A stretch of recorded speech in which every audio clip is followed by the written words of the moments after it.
Pazari i Korçës tashmë është në prag të rikthimit të tij në identitet. Emri i tij, i cili ndër vite është përcjell me rëndësinë e veçantë që ka pasur, tashmë do të rigjallërojë qytetin e Korçës pas nisjes së zbatimit për projektin e rikonstruksionit të tij. I konceptuar për të ruajtur vlerat e vërteta të dyqaneve dhe haneve të dikurshme, por me qëllimin për të kthyer në një pjesë të vizitueshme turistike, ku veç vlerave të pasqyruara të ofrohen edhe shërbime. Bashkia e Korçës ka nisur punën që do ta kthejë këtë pjesë të qytetit në një imazh të bukur.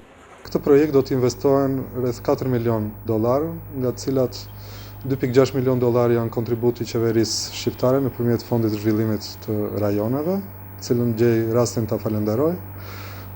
Dhe 1.4 milion dollar janë bashkëfinancimi i Fondacionit Shqiptaro-Amerikan për zhvillim. Me këtë projekt do të bëhet e mundur restaurimi pothuaj të gjitha objekteve të pazarit, i pjesës më të madhe të objekteve të pazarit të Korçës.